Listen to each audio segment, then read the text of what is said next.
Shalom Elohim, haleluya, puji nama Tuhan. Semangat pagi Bapak Ibu Saudara yang dikasihi Tuhan kita, Yesus Kristus. Jumpa lagi bersama saya Pendeta Samuel Mabuntu dalam Renungan Pagi ke 2498 hari. Renungan pagi ini mengudara, puji Tuhan. Bapak Ibu Saudara yang dikasihi Tuhan, sebelum kita membaca, mendengarkan, dan merenungkan firman Tuhan hari ini, mari kita berdoa. Minta pimpinan Roh Kudus. Kita berdoa.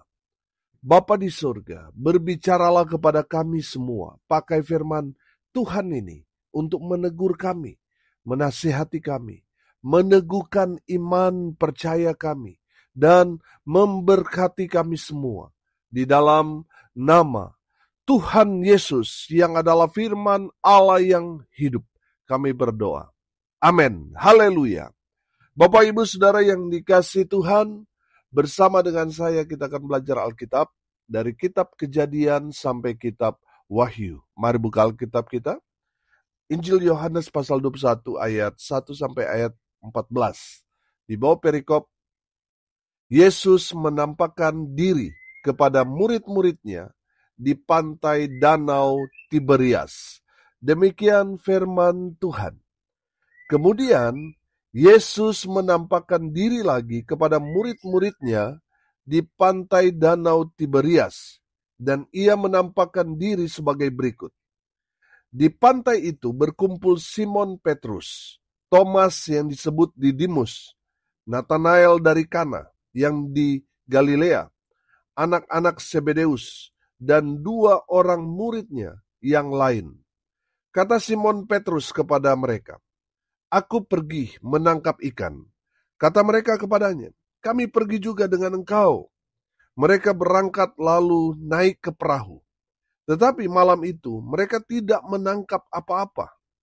Ketika hari mulai siang, Yesus berdiri di pantai. Akan tetapi murid-murid itu tidak tahu bahwa itu adalah Yesus. Kata Yesus kepada mereka, "Hai anak-anak, adakah kamu mempunyai lauk pauk?" Jawab mereka, "Tidak ada." Maka kata Yesus kepada mereka, "Tebarkanlah jalamu di sebelah kanan perahu, maka akan kamu peroleh." Lalu mereka menebarkannya, dan mereka tidak dapat menariknya lagi karena banyaknya ikan. Maka murid yang dikasihi Yesus itu berkata kepada Petrus, "Itu Tuhan." Ketika Petrus mendengar bahwa itu adalah Tuhan, maka ia mengenakan pakaiannya sebab ia tidak berpakaian, lalu terjun ke dalam danau. Murid-murid yang lain datang dengan perahu, karena mereka tidak jauh dari darat, hanya kira-kira 200 hasta saja, dan mereka menghela jala yang penuh ikan itu. Ketika mereka tiba di darat, mereka melihat api arang, dan di atasnya ikan dan roti. Kata Yesus kepada mereka, "Bawalah beberapa ikan yang baru kamu tangkap itu." Simon Petrus naik ke perahu lalu menghela jala itu ke darat, penuh ikan-ikan besar, 153 ekor banyaknya. Dan sungguh pun sebanyak itu, jala itu tidak koyak. Kata Yesus kepada mereka, "Marilah dan sarapanlah." Tidak ada di antara murid-murid itu yang berani bertanya kepadanya, "Siapakah engkau?" Sebab mereka tahu bahwa ia adalah Tuhan. Yesus maju ke depan, mengambil roti dan memberikannya kepada mereka. Demikian juga ikan itu.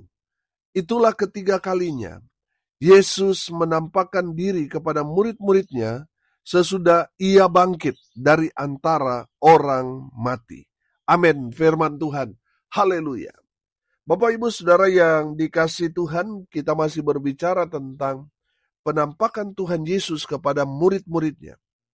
Konteks kebenaran firman Tuhan ini ketika para murid berkumpul di salah satu rumah dan ada bersama mereka Simon Petrus. Saya menangkap di sini bahwa pemimpin para murid ini adalah Simon Petrus karena Simon Petrus terkenal seorang yang pemberani.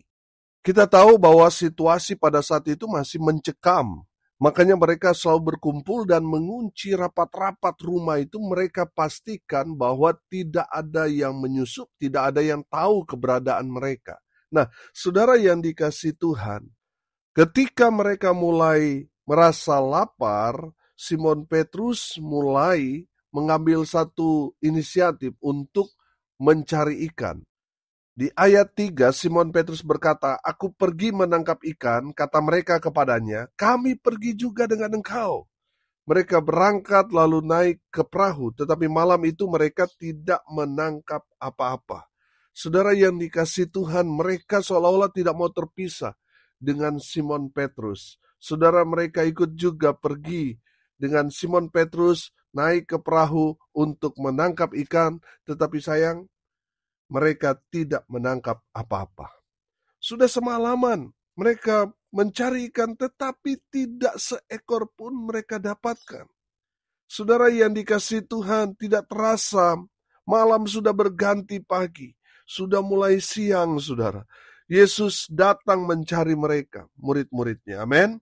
Tapi murid-muridnya tidak tahu kalau yang bertanya di depan mereka itu, yang bertanya apakah mereka mempunyai lauk pauk itu. Jawab mereka tidak ada. Mereka tidak tahu bahwa yang bertanya itu adalah Yesus. Saudara yang dikasihi Tuhan, perhatikan ayat 6 di sana. Firman Tuhan berkata, "Maka kata Yesus kepada mereka, tebarkanlah jalanmu di sebelah kanan perahu, maka akan kamu peroleh." Lalu mereka menebarkannya dan mereka tidak dapat menariknya lagi karena banyaknya ikan. Haleluya. Bapak Ibu Saudara yang dikasihi Tuhan, Tuhan Yesus memberi mereka perintah untuk menebar jalannya di sebelah kanan perahu, lalu mereka menangkap banyak sekali ikan yang besar-besar, saudara. Oh, haleluya. Bapak Ibu Saudara, yang tadinya mereka stres karena sudah semalaman mereka tidak mendapat apa-apa, dan ketika ada orang yang menyuruh mereka untuk menebarkan jala di sisi kanan perahu, mereka mendapatkan banyak ikan, saudara. Saudara yang dikasihi Tuhan, dari kebenaran firman Tuhan ini kita dapat belajar untuk mendapatkan berkat Tuhan. Yang pertama, kita harus taat pada perintah Tuhan. Amin. Haleluya. Saudara yang dikasihi Tuhan, selama saudara tidak taat pada perintah Tuhan, saudara tidak akan mendapatkan berkat Tuhan. Mungkin yang saudara dapatkan adalah berkat dunia yang hanya tertinggal di dunia, saudara. Saudara yang dikasihi Tuhan, kalau saudara mau mendapatkan berkat Tuhan yang dapat saudara nikmati di dunia dan di sorga, saudara harus melakukan hal ini, yaitu hidup dalam ketaatan, taat pada perintah Tuhan. Apa kata Tuhan? Apa yang menjadi perintah Tuhan? Yang kita baca, yang kita dengarkan dalam kebenaran firman Tuhan, itu yang kita lakukan sebagai bentuk ketaatan kita pada firman. Amin. Ketika Abraham taat pada firman, dia diberkati Tuhan. Bukan hanya Abraham, tapi anak cucu. Sampai sekarang berkat Abraham itu terus mengalir karena apa? Karena ketaatan Abraham. Amin. Haleluya. Saudara mau diberkati Tuhan? Jasmani rohani di dunia dan di surga. Amin. Taatlah pada perintah Tuhan.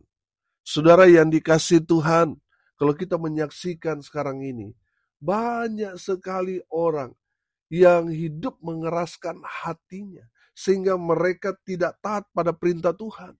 Saudara, kalau kita belajar dalam Alkitab, Adam dan Hawa, kenapa mereka diusir dari Taman Eden? Karena ketidaktaatan mereka pada perintah Tuhan. Akhirnya apa? Mereka jatuh dalam dosa dan diusir dari Taman Eden itu. Bapak Ibu Saudara yang dikasihi Tuhan, ketaatan dan ketidaktaatan itu pilihan kita. Kalau kita mau diberkati Tuhan, kita harus taat pada perintah Tuhan. Amin. Tapi kalau kita mau memilih untuk tidak taat, itu pilihan saudara juga. Tapi saudara akan mengalami yang namanya konsekuensi dari ketidaktaatan saudara. Saudara akan terusir dari hadapan Tuhan. Bapak Ibu Saudara yang dikasihi Tuhan, saya percaya kita semua mau diberkati Tuhan. Amin. Oleh karena itu saudara, taatlah pada perintah Tuhan. Maka saudara akan mengalami berkat Tuhan. Saudara akan diberkati dengan luar biasa. Sama seperti yang dialami oleh murid-murid Yesus pada saat itu. Amin. Mereka mungkin berkata, kami sudah semalaman cari ikan, tapi tidak dapat apa-apa. Tapi okelah, kami coba. Akhirnya mereka membuang jala di sebelah kanan perahu. Dan mereka diberkati dengan luar biasa. Amin. Karena apa? Karena ketaatan mereka pada perintah Tuhan Yesus. Saudara, kalau saudara mau diberkati, sederhana. Taatlah pada perintah Tuhan. Amin. Yang kedua, saudara perhatikan ayat 7 sampai ayat 9. Maka murid yang dikasihi Yesus itu berkata kepada Petrus, itu Tuhan. Ketika Petrus mendengar bahwa itu adalah Tuhan, maka ia mengenakan pakaiannya, sebab ia tidak berpakaian, lalu terjun ke dalam danau. Ayat 8. Murid-murid yang lain datang dengan perahu karena mereka tidak jauh dari darat. Hanya kira-kira 200 hasta saja. Dan mereka menghela jala yang penuh ikan itu. Ketika mereka tiba di darat, mereka melihat api arang dan di atasnya ikan dan roti. Haleluya. Saudara yang dikasihi Tuhan, dari firman Tuhan ini kita belajar untuk mendapat berkat Tuhan. Yang pertama apa? Taat pada perintah Tuhan. Yang kedua, datang kepada sumber berkat. Amin. Saudara yang dikasihi Tuhan, ketika mereka tahu itu Tuhan, murid-murid yang lain datang kepada sumber berkat itu. Amin. Saudara yang dikasihi Tuhan, kalau saudara mau diberkati Tuhan, saudara harus cari sumber berkat itu. Siapa itu? Sumber berkat Tuhan Yesus. Amin. Ada banyak orang sibuk mencari berkatnya, bukan sumbernya. Sehingga mereka akan terus mengalami kekeringan dalam kehidupan mereka. Karena setelah mereka dapat berkat ini habis. Mereka cari lagi saudara. Saudara yang dikasihi Tuhan, kalau kita cari sumber berkatnya, maka kita tidak akan pernah kehabisan berkat. Berkat Tuhan itu akan terus kita nikmati, kita alami dalam kehidupan kita. Amin. Haleluya. Bapak Ibu Saudara yang dikasihi Tuhan, datanglah kepada Tuhan. Jangan mengejar mamon, saudara.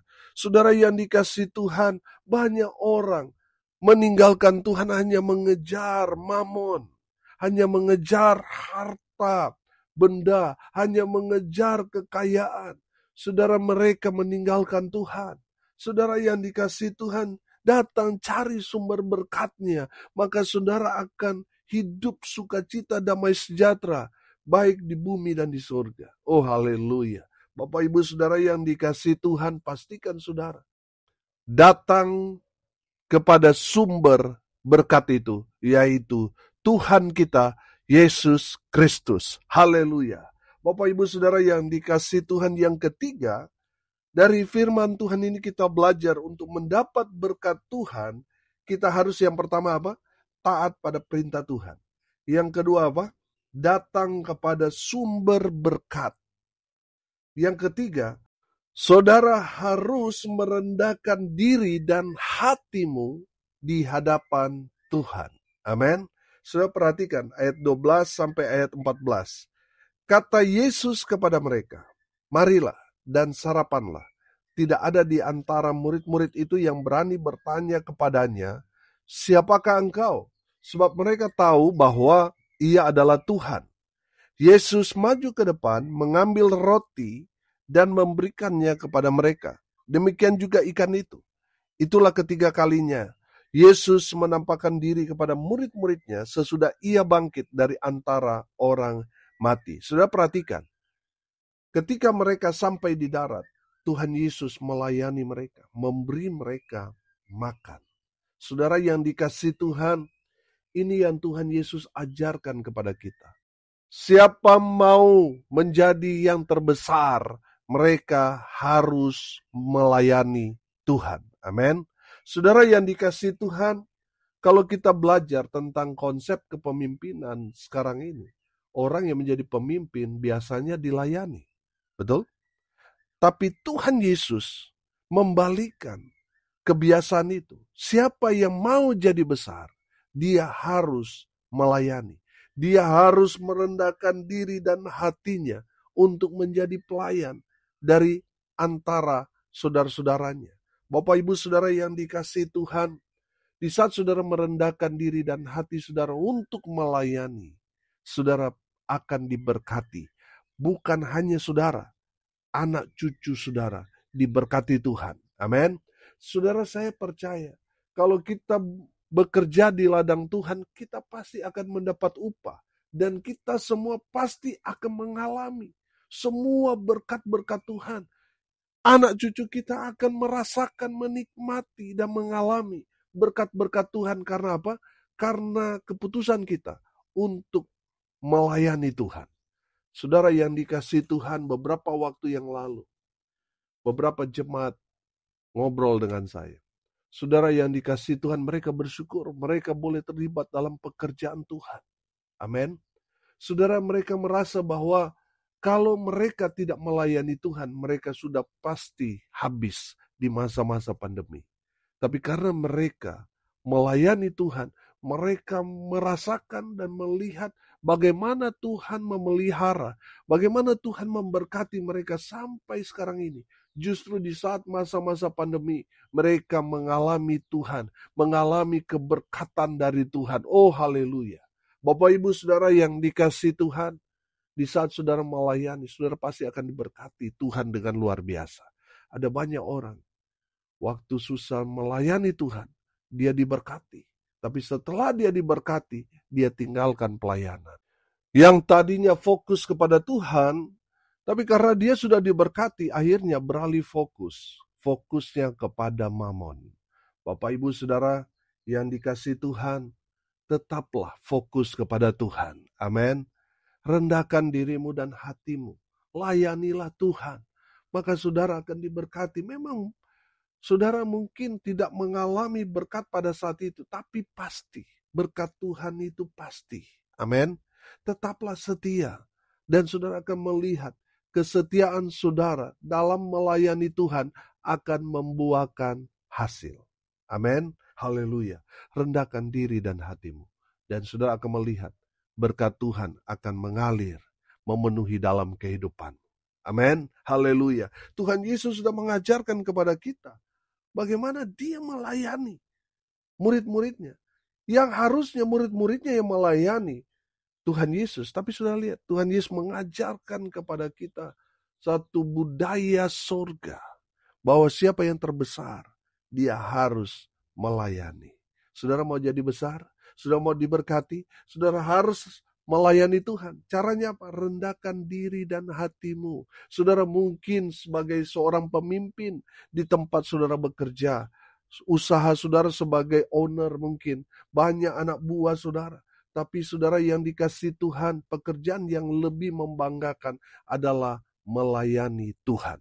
Saudara boleh pemimpin di luar sana. Tapi di saat saudara dipanggil untuk melayani, saudara harus memiliki hati hamba. Saudara harus merendahkan diri, merendahkan hatimu untuk melayani Tuhan, melayani saudara-saudaramu. Saudara mungkin di saat saudara melayani anak buah saudara. Tapi karena dalam pelayanan ya saudara harus merendahkan diri dan hatimu. Di tempat saudara bekerja, di tempat usaha saudara, mungkin saudara bosnya. Saudara, ketika saudara mengambil bagian dalam pelayanan, saudara harus merendahkan diri dan hatimu di hadapan Tuhan. Dan saudara akan mengalami berkat-berkat Tuhan. Haleluya. Hari ini kita belajar saudara, dalam penampakan Tuhan Yesus kepada murid-muridnya di pantai Danau Tiberias, kita belajar untuk mendapatkan berkat Tuhan, kita harus taat pada perintah Tuhan. Kita harus datang kepada sumber berkat. Dan kita harus merendahkan diri dan hati kita untuk melayani Tuhan.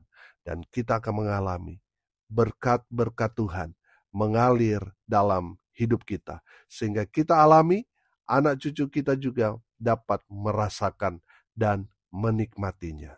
Amin. Mari kita berdoa. Terima kasih Bapa di surga atas kebenaran firman yang sangat memberkati kami. Berkati semua pendengar dimanapun mereka berada. Tuhan memberkati hidup mereka. Rumah tangga mereka diberkati. Usaha, pekerjaan, pelayanan mereka dibuat beruntung, berhasil dalam segala hal.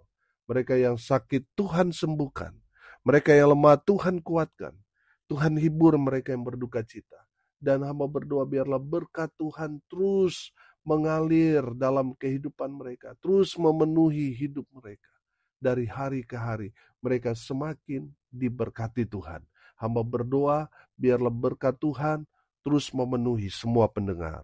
Bapak Ibu Saudara yang dikasihi Tuhan, arahkanlah hatimu kepada Tuhan dan terimalah berkat dari Tuhan Yesus. Tuhan memberkati engkau dan melindungi engkau. Tuhan menyinari engkau dengan wajah-Nya dan memberi engkau kasih karunia. Tuhan menghadapkan wajah-Nya kepadamu dan memberi engkau damai sejahtera. Di dalam nama Tuhan Yesus, sumber segala berkat. Bapak Ibu Saudara yang percaya, diberkati Tuhan, katakan amin. Puji Tuhan. Bapak Ibu Saudara yang dikasihi Tuhan, kalau saudara merasa diberkati melalui renungan pagi ini, bagikan juga kepada saudara-saudara yang lain supaya mereka juga diberkati, karena untuk itulah kita dipanggil untuk jadi berkat. Haleluya. Saudara yang mau didoakan, saudara yang mau konseling, saudara bisa hubungi WA saya di 081337491360. Salam kasih dari Bali, saya Pendeta Samuel Mawuntu. Sampai jumpa besok pagi. Tuhan Yesus memberkati kita semua. Haleluya.